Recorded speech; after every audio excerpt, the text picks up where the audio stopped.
Bonjour à tous et bienvenue dans l'émission 100% Quintet. Ce dimanche, nous partons sur l'hippodrome de Vincennes pour la très attendue finale du Grand National du Trot, un superbe Quintet. Ils seront 13 au départ, répartis sur deux échelons, sur les 2850 mètres de la grande piste. Passons tout de suite au tableau des partants. Dans cette première partie de tableau, nous voyons le numéro 1, Gaëlic du Rocher, qui vient de bien courir dans l'étape de Mokanchi. Maintenant, il trouve à qui parler ce dimanche. Ça risque d'être compliqué de finir dans le Quintet, même si ce n'est pas une non-chance. Hidalgo des Noé s'est rapidement montré fautif la dernière fois. C'est pareil, hein, c'est pas simple ce dimanche contre de tels adversaires. Le 3 Orchestro, attention, sera pieds nus pour l'occasion avec David Becaer. C'est une belle chance. Inexcess Bleu, qui sera notre favori, hein, on va en reparler tout à l'heure. Le 5 Gamin Jabba a été préparé pour ça. Le 6 Gendréen réalise une année extraordinaire. Le 7 Falco d'Avaroche n'est pas des mieux engagés à 25 mètres, tout comme le 8 Goéland de forme, mais ce ne sont pas non plus des interdits. Le 9 Horace du Goutier a brillé tout au long de l'année dans ce tournoi et bien sûr a son mot à dire.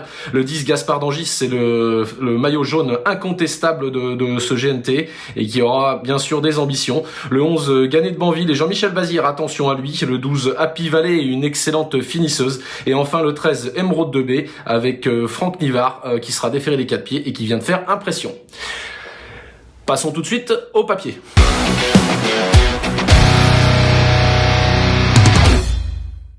Dans ce superbe Quintet, j'ai placé en tête le numéro 4, Inexcess Bleu. Alors nous avons une fiche spéciale sur cet Inexcess Bleu. Il a couru 8 fois sans s'effaire pour 5 victoires et 3 places, soit 100% de réussite. Et on va le revoir à l'œuvre lors de son dernier succès dans le prix de Chenonceau, le 25 novembre dernier à Vincennes, sur les 2700 mètres de la grande piste.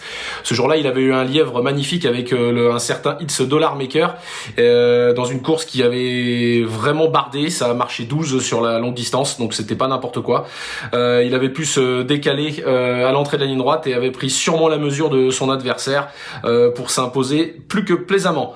Alexandre Abrivard ne cache pas que c'est le meilleur cheval qu'il a à mener en ce moment. Il nous l'a confié. C'est Alexandre Abrivard, déjà vainqueur de cette finale du GNT avec Blé du Gers, peut réussir à en gagner une deuxième ce dimanche. Nous lui opposerons le numéro 13, Émeraude de B. Alors à cette Émeraude de B, nous avons quelques stats aussi avec elle sur le parcours avec Franck Nivard. C'est 12 courses pour 4 victoires et 6 places. Donc c'est pas n'importe quoi, c'est 83% de réussite. On va la revoir à l'œuvre lors de sa dernière victoire le 22 novembre 2023 dans l'étape du GNT de Mokanchi, où elle a fait une entrée fracassante. Elle a longtemps patienté à mi-peloton avant d'être lancée dans le tournant final qu'elle a pourtant très mal négocié. Et elle avait sur son porte-bagages le bon cheval de Mathieu Abrivard, et une fois droite à l'entrée de la ligne droite, c'était Gaspard Dubrion bien sûr, vous l'avez compris, une fois droite elle s'était magnifiquement allongée pour venir chercher Horace du Goutier qui est pas non plus le premier venu. Cette Émeraude de B, voilà, elle a pour elle qu'elle arrive avec beaucoup de fraîcheur sur cette finale. Elle est bien engagée au plafond des gains. On l'a emmenée à travailler récemment à Vincennes. Elle va arriver tip top pour cette finale. Je pense qu'il va y avoir du train, ce qui va servir ses intérêts de finisseuse. Attention à elle. En troisième position, j'ai passé numéro 11, Ganet de Banville. Alors Ganet de Banville, on a aussi quelques stats pour lui sur le parcours. C'est 6 courses pour 2 victoires et 3 places. Lui aussi 83% de réussite. On va le revoir à l'œuvre lors de sa deuxième place du 24 octobre à Vincennes dans le prix Isara qui était sur le parcours. Ce jour-là, il avait rapidement patienté en 4e position et s'était rapproché dans le dernier tournant en même temps que le bon cheval de Philippe Allaire qu'il n'avait pu inquiéter pour finir. Mais le cheval courait vraiment très bien. Depuis, il y a eu du bon et du moins bon. À Nantes, il s'est montré fautif. Depuis, il a recouru le prix de Bretagne en prenant ses responsabilités. Il avait été devant, il a calé pour finir. Mais Jean-Michel Bazir est un spécialiste de cette finale. Jean-Michel Bazir, il faut se rendre compte que c'est 9 victoires en tant que pilote et 9 victoires en tant qu'entraîneur dans cette finale du GNT. Et il a remporté tout simplement les 7 dernières éditions. Donc attention, on le défère des 4 ce dimanche. Je pense qu'il va l'avoir fait monter dans les tours au travail. Il va falloir compter avec ce Ganet de Banville.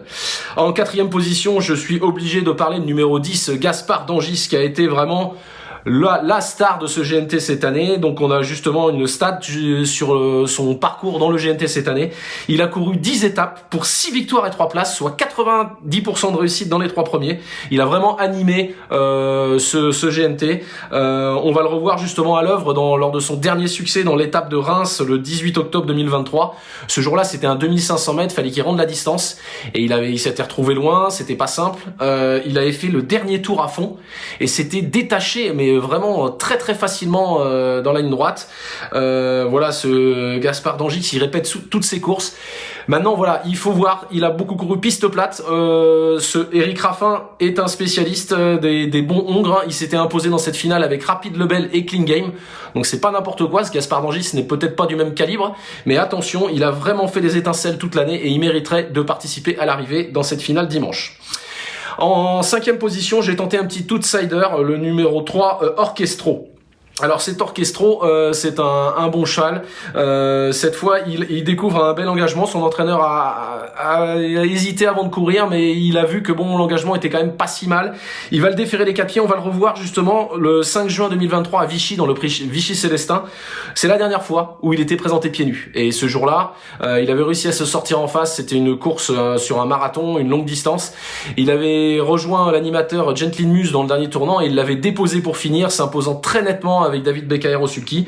Voilà, ce David Beccaer qui sera à son sulky encore ce dimanche. C'est quand même 160 victoires cette année. C'est quand même sympa de pouvoir le voir dans cette finale du Grand National de Trot qui réunit toutes les régions. Et sans en faire un grand favori, je le vois bien pouvoir prendre une 4-5e place. On va faire désormais notre choix.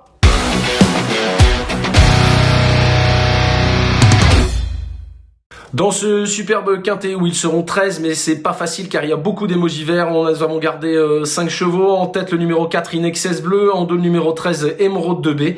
En 3, le numéro 11, Ganet de Banville. En 4, le numéro 10, Gaspard d'Angis. Et enfin, en 5, le numéro 3, Orchestro. On ne peut pas passer sous silence les derniers mois de Horace Dugoutier qui a lui aussi animé le GNT avec Gaspard d'Angis, qui est 2e au challenge et qui va vendre chèrement sa peau. Le 6, Gendréen qui enchaîne les victoires actuellement, qui est bien engagé en tête avec Mathieu Abrivard et qui pourrait animer les débats. Et enfin le numéro 12, Happy Valley, qui est une terrible finisseuse et qui pourrait tirer les marrons du feu dans une course avec du train. Voilà, il me reste à vous donner un conseil de jeu. Je vous conseille le 603 Indian Pacific dans la finale interrégionale des 5 ans.